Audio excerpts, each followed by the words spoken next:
Dear class 10, we'll continue chapter number 9, that is the excretory system. So in the last session we talked about the the urinary system of human beings. Then even we discussed about the external feature of kidney. Okay, so today we'll see the internal structure of kidney, okay, which you see out here. So on the other side of the board you see the another diagram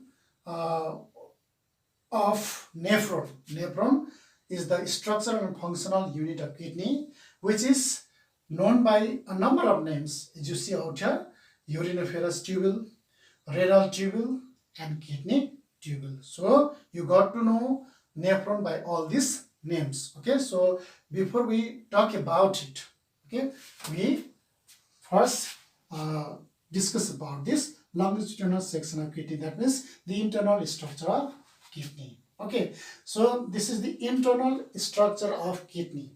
All right, so internally kidney has got two main regions. Okay, they are medulla and cortex. All right, so medulla is in the internal region, that means in the it is in the interior region. All right, the interior region of this your kidney is medulla, whereas the outer region of this kidney is your cortex.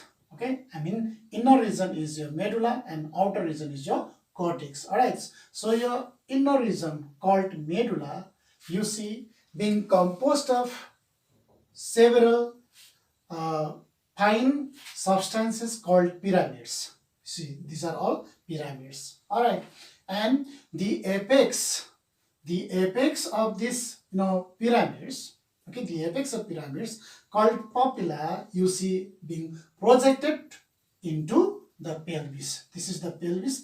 This region is called pelvis. Pelvis means the expanded part of this ureter. Okay, that means ureter which carries urine into the that your urinary bladder is actually originated from here, called hilum of kidney. So this region where it is originated is expanded like this, and this expanded region of this ureter is called pelvis. All right, and this kidney is composed of a number of nephrons. Or uriniferous tubule, or renal tubule, or kidney tubule. Okay, so this nephron is called the structural and functional unit of kidney. Let's talk about the internal structure of nephron, okay, or uriniferous tubule, or renal tubule, or kidney tubule, okay, which is the structural and functional unit of kidney. Okay, so each nephron consists of these different parts shown here in the diagram. Okay, it is very complicated diagram out here. So here especially two things we got to know out here. One thing, that the different parts that you find in the kidney and the flowing of blood into the kidney. Okay, how does the blood flow into the kidney? Which are the blood vessels you find responsible here, carrying the blood into kidney and away from kidney? So that also has been shown here in the diagram, which is also there in the book. Okay, please see the diagram there in the book. Okay, see here. First, we have got the part called Bowman's capsule. This is called your Bowman's capsule, which is something like a cup. All right, something like a cup, and it is a thin-walled cup. In fact, something like a hollow ball, pressed deep on one side. Pressed deep on one side. All right, and its hollow internal space continues into this tubule. This is your tubule. Continues into its tubule. Okay, and the outer concavity. See, the outer concavity of the cup, you see, contains a not like mass of blood capillaries called glomerulus. Called what? Glomerulus. The capillaries which you see out here, okay, so this capillaries which you see out here actually is called glomerulus. Okay, so here this Bowman's capsule and glomerulus, okay, are together called Malpighian, Malpighian capsule. So here, this, your Bowman's capsule,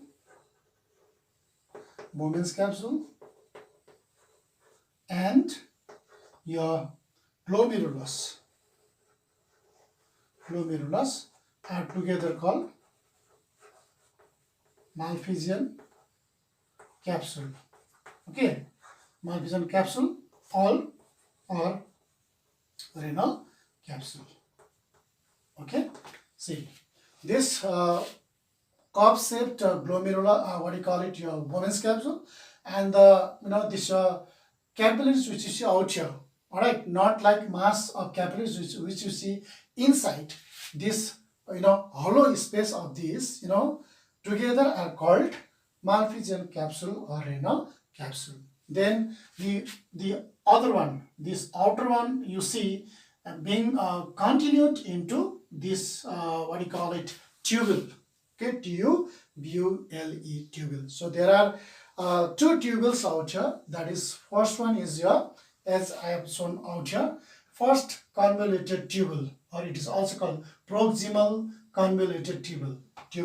Okay, first convoluted tubule or proximal convoluted tubule, and the second one is out here called your distal convoluted tubule. Second, or distal, D-I-S-T-A-L, distal convoluted tubule. These two tubules you find out here. So first convoluted tubule, which is also called proximal convoluted tubule, is why is proximal. Why? Because it is nearer to the Bowman's capsule. Okay, it is closer to the Bowman's capsule. That's why it is also called proximal convoluted tubule. All right. Then here this proximal convoluted tubule and this Bowman's capsule actually are found here in this cortex region of the kidney. Okay, so your Bowman's capsule, or in fact you can see this Malpighian capsule or renal capsule, and this your first convoluted tubule are found here in the cortex region of the kidney, giving the dotted appearance. See here, you see the appearance to be dotted. So this dotted appearance actually is given by this Bowman's capsule and the first convoluted tubule, or your proximal convoluted tubule. All right, then you see the other one which is down here, which is not convoluted. In fact, this is this one, not the other one. This is actually the blood vessels carrying the blood into it and carrying the blood away from it, actually is shown out here, which was to be drawn with the different colored chalk, but it cannot be seen clearly. That's why I have just used the white chalk only. So you just got to refer to your book also as far as the diagram is concerned. All right, then see the other one which is going downward is your Henle's loop out here, S-E-N-L-E'(S). Okay, Henle's loop. This is Henle's loop which is not convoluted. Okay, which is not convoluted, and this is found in the medulla region of this kidney. So this one is found in the medulla region of the kidney. Okay, and then what happens? And again it goes back to the other convoluted region, where it goes again back to the cortex region. Okay, so Henle's loop only you see here in the medullary region of the kidney. Okay, then which goes back to the other convoluted tubule, which is your second convoluted tubule, or it is also called distal convoluted tubule. So this is also called distal convoluted tubule. Okay, so distal convoluted tubule, I told you this distal convoluted tubule you see here again, which is highly convoluted, and this distal convoluted tubule opens into the collecting tubule here. There are so many convoluted tubule out here, you see there are many convoluted tubule there. There are several convoluted tubule which all open into this collecting tubule. Okay, which open into this collecting tubule, where this convoluted tubule, this opening of this your distal convoluted tubule pour the urine, in fact, okay, pour the urine into this collecting tubule, and from this collecting tubule it goes to your pelvis, okay, from pelvis to ureter, and from ureter to urinary bladder, okay, where it is temporarily stored. So this is how these different parts of the nephron shown out here and has their role in the carrying the urine and pouring it into this collecting tubule. Okay, so this is how it works out here. Okay, this way, the opening of this several second convoluted tubule actually opens into this collecting duct where they pour the urine here. Okay, and after pouring it here, so this urine comes to the pelvis. Okay, it comes to the pelvis, and from pelvis it goes down to the ureter, and via the ureter it reaches the urinary bladder.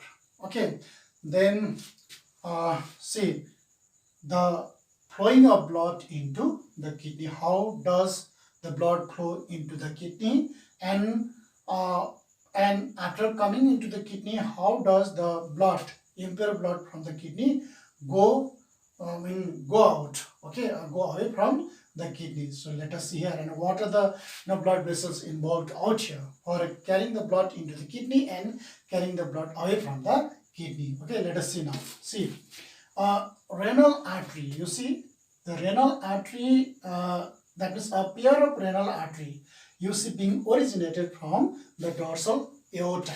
So aorta means the largest artery, okay, which we have discussed the in the previous chapter.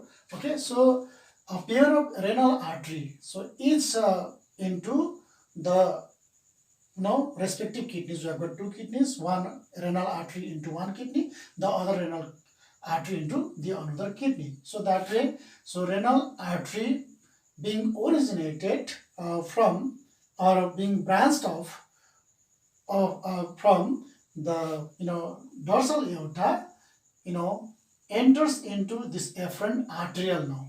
Okay, it enters into the efferent arterial. Okay, so this your renal artery now actually branches and rebranches to make the several efferent arterioles. Okay, it makes several efferent arterioles now.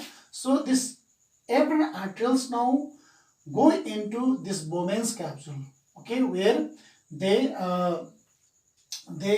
make the several capillaries. Okay, several capillaries where they form a knot like mass of capillaries out here, where at the moment is called glomerulus. Okay, then this emerges out of this this Bowman's capsule in the form of efferent arteriole.